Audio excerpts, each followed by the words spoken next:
Clasificación A. Apto para todo público.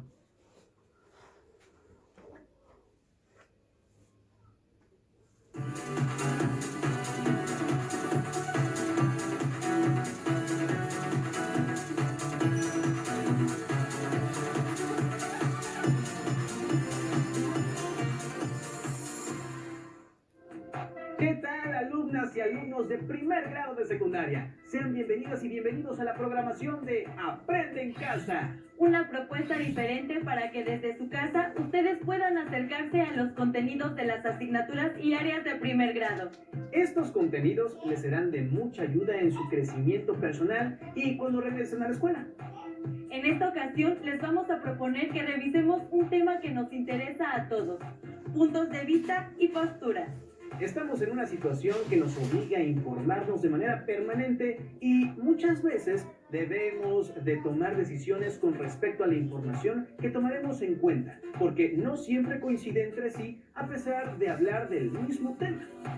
Recuerden que cada medio tiene ventajas y desventajas y que una persona crítica es quien toma la decisión de qué medio consultar.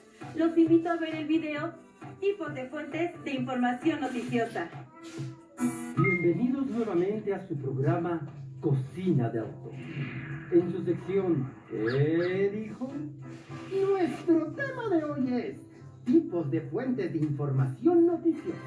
En esta ocasión, nuestros concursantes son notable periodista, editora, profesora y activista mexicana por los derechos de las mujeres durante la Revolución, directora del periódico Vesper, publicado de 1901 a 1911, Juana Belén Gutiérrez. Premio Nobel de Literatura, escritor y periodista colombiano, uno de los máximos exponentes del realismo mágico. Su trabajo periodístico es referencia obligada en la enseñanza de este oficio. Gabriel García Márquez. ¡Comencemos! ¿Qué debemos hacer para elegir una fuente de información noticiosa al investigar sobre un tema? A. Aplicar criterios de selección para hallar fuentes confiables. B. Tomar la primera información que se presente. C. Elegir los datos que llamen nuestra atención. Aplicar criterios de selección para hallar fuentes confiables. ¡Bien contestado! El primer punto del juego lo gana usted. Siguiente pregunta. La información sobre un mismo tema varía de acuerdo con A. Su disponibilidad. B. Su extensión. C. Su procedencia. Su procedencia. ¡Ah! Esa respuesta es correcta. Cuando buscamos información, ¿a qué se debe que un mismo evento se presente en diversas formas? Se debe a que un mismo hecho puede tener distintas lecturas, de acuerdo con el punto de vista con que se aborde. ¡Así es! Veamos a continuación fragmentos de notas de diversas fuentes sobre una misma noticia, referente a la caza de elefantes. Ustedes tendrán que determinar el tipo de fuente en cada caso. En un hecho que ha desatado el odio mundial, la administración del presidente Trump ha autorizado la importación de marfil y trofeos de caza provenientes de elefantes cazados en África. Sabemos que los elefantes están en peligro de extinción porque cada vez hay menos. Dicen que matan unos 100 al día.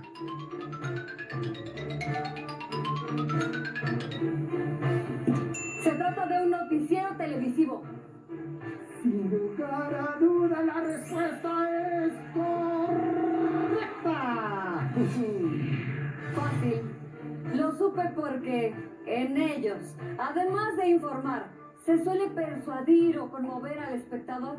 Además, los datos se presentan de manera resumida y general, y no se citan las fuentes para lograr mayor velocidad en la transmisión de la información. Veamos ahora otro fragmento. ¿De qué tipo de nota se trata y por qué? Tienen 10 segundos.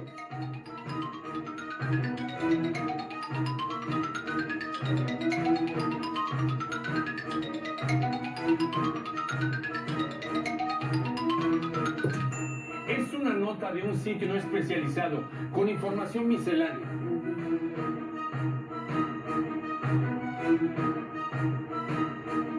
Los argumentos son vagos y no presentan datos ni referencias precisas, pues no se ha hecho una investigación a fondo sobre el tema.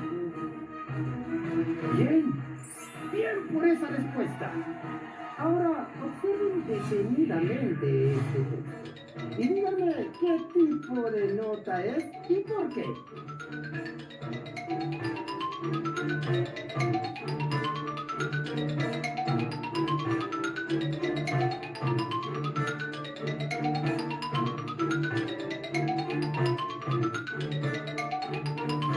Se trata de una nota periodística especializada.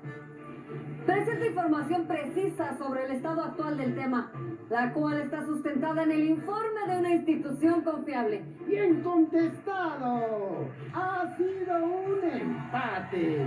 Han ganado un viaje a Macona. Los esperamos en nuestra próxima emisión. Las fuentes de información pueden ser los protagonistas del hecho, agencias de noticias o bien un periodista que ha sido testigo de los hechos. Cuando leemos y comparamos notas informativas sobre una misma noticia y tienen origen en diferentes fuentes, es común enfrentarnos a una diversidad de puntos de vista. Esto nos obliga a leer, comparar y evaluar su contenido antes de seleccionar aquellas que nos ayudan a formar y argumentar nuestra propia postura. Así es, tomar decisiones acerca de la información que deseamos compartir con otros es una gran responsabilidad, por lo que comparar la consistencia de argumentos es una estrategia para la selección de una nota informativa objetiva. Además, para decidir la confiabilidad de una nota informativa es importante comprender el contenido no explícito de un texto. Veamos qué nos sugiere el siguiente video. Estructura y forma, leer entre líneas. Bienvenidos hoy en el Café de las Musas.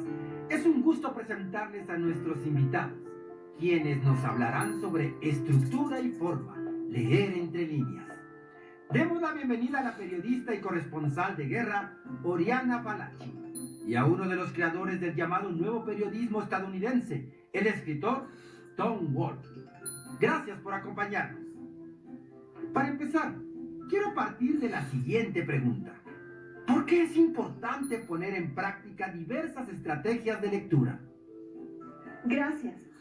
Primero que todo, hay que considerar que los lectores no leemos siempre de la misma manera. ¿Tú qué opinas, Tom? Estoy totalmente de acuerdo, estimada colega.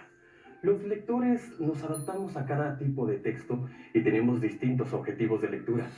Es decir, podemos leer para informarnos, para investigar, para ampliar nuestros conocimientos sobre un tema o para entretenernos.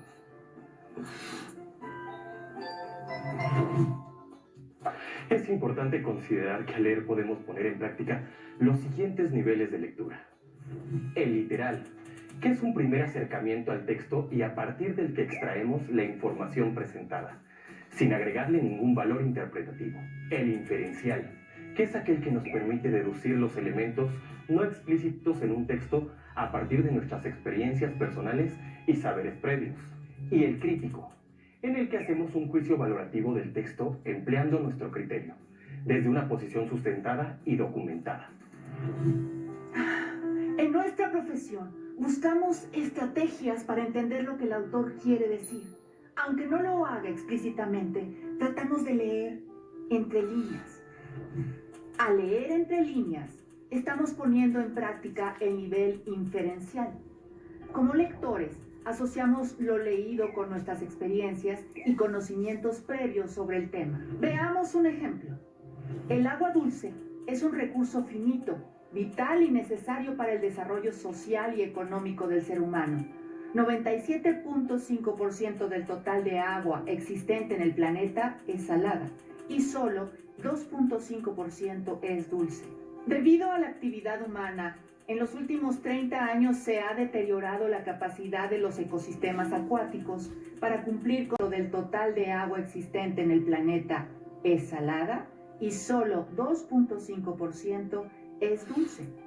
Si llevamos a cabo una lectura inferencial y leemos entre líneas, podemos comprender que cuando se habla de actividad humana, se está haciendo referencia a procesos como la industrialización o la alta contaminación derivada de los hábitos de consumo, aunque estas actividades no estén explícitamente enunciadas en el texto.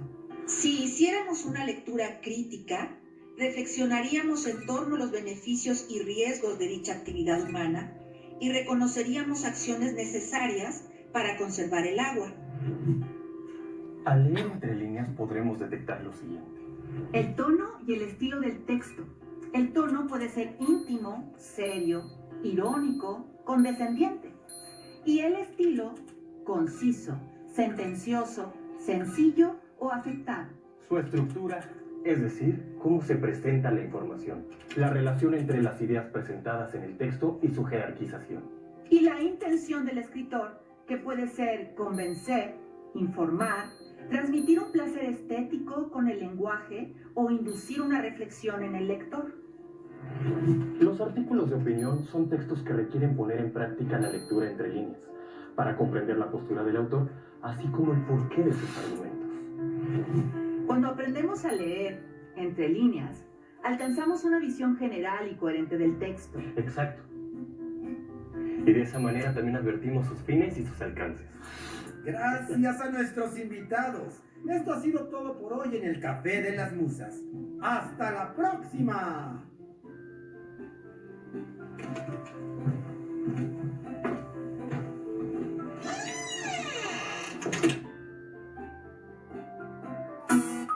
¿Qué les pareció la información?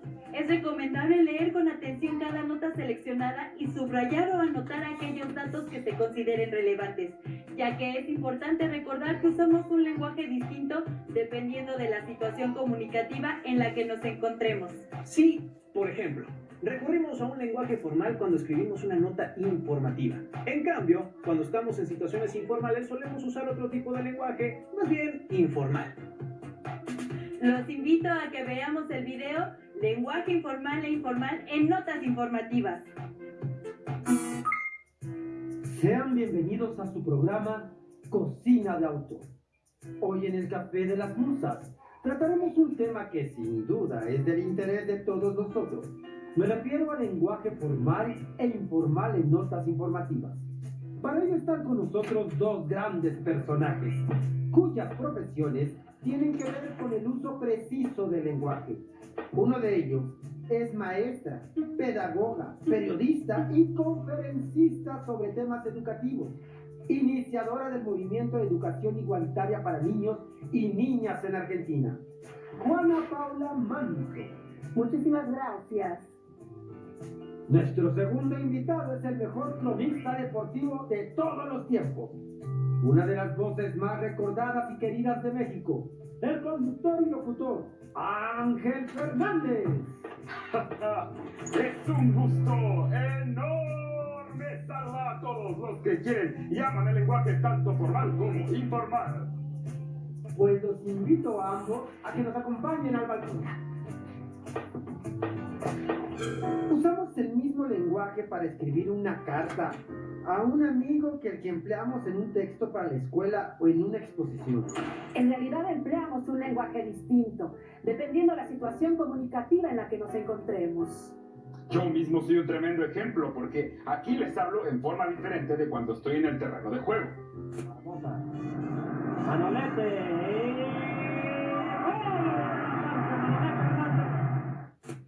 Al escribir un texto o una nota informativa, por ejemplo, usamos el lenguaje formal, en el cual se cuidan las reglas gramaticales, se adopta un tono serio y se evitan contracciones y otras expresiones que están fuera de las normas ortográficas. En la siguiente nota sobre la educación en Argentina, que escribí hace muchos años, naturalmente hice el uso del lenguaje formal. En fechas recientes del año en curso, 1856, se llevó a cabo en Argentina una acción educativa importante. Se trató de la propuesta de un plan pedagógico didáctico para la superación de nuestra sociedad, denominado Escuela Nueva, en el que es muy importante la labor activa de los docentes. Cuidé el buen uso de la puntuación en medio del espacio, la puntuación y la sintaxis, y consideré el contexto formal de comunicación.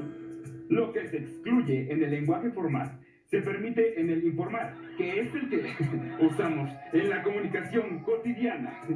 Aquí se valen las expresiones afectivas, las muletillas y hasta los diminutivos, como cuando hablamos de algo chiquititito. El uso del lenguaje formal o informal depende de la relación que tenemos con quienes nos comunicamos, el tema del que hablamos, el lugar donde nos encontramos y el canal que utilizamos para comunicarnos. No es lo mismo hablar con la familia o los amigos que con los maestros en la escuela o con los compañeros de trabajo. Es distinto como nos expresamos en casa que en la escuela, en la calle o en una junta o en una conferencia. El tema del cual hablamos también influye en el tipo de lenguaje. Tampoco es lo mismo comunicar algo de manera oral que hacerlo por escrito. Y habría que agregar que tampoco es lo mismo cuando se habla sobre un tema pedagógico o sobre uno deportivo. Ahí estamos hablando de lenguaje especializado, compuesto por palabras o expresiones que se usan específicamente en un campo del conocimiento o en un espacio social determinado, como la medicina, el derecho o la filosofía. También hay que decir que en ciertos tipos de lenguaje usados en una situación social determinada, como el del fútbol, se permiten usos retóricos para interesar al lector o escucha, como imágenes plásticas, fórmulas que se repiten, metáforas y giros de lenguaje que pueden hacer accesible la información. Y para muestra, un botón. El asedio de los laguneros en la mesa defendida por Alfredo Saldívar fue constante y el cancerbero universitario tuvo que estirarse al minuto 36 para enviar por encima del travesaño el disparo de Tavares. En este ejemplo, es muy fácil percibir los juegos de palabras. Como hemos visto, todos usamos un tipo de lenguaje distinto dependiendo del espacio en que nos encontramos y de los fines de nuestra comunicación. Nos despedimos del Café de las Musas. Nos veremos pronto en el siguiente episodio de Cocina de Autor. Como vieron, aunque estemos en el mismo medio de comunicación como la televisión, usamos un lenguaje diferente en función del tema, del propósito y del destinatario de nuestro mensaje. Las y los invitamos a consultar más sobre el tema en su libro de texto de lengua materna español. Les dejamos algunas preguntas que les pueden servir para profundizar en lo que acaban de aprender. ¿Qué pueden hacer para decidir cuáles notas informativas y de cuáles medios vale la pena difundir? ¿Cómo distinguen la información de la opinión sobre un hecho noticioso? ¿Cuántas versiones diferentes se encuentran de una misma noticia? ¿Cuáles son los datos similares y cuáles los diferentes de una misma noticia difundida por diferentes medios? ¿Cómo saben en cuáles fuentes de información están basados los argumentos de una nota? ¿Qué argumentos les ayudan a construir su propio punto de vista y postura? Elaboren sus conclusiones y compártanlas con sus compañeras y compañeros. También pueden compartirlas con su familia y platicar acerca de las razones que cada quien tiene para elegir cierto medio informativo y hacer el seguimiento de una noticia. ¡Hasta pronto!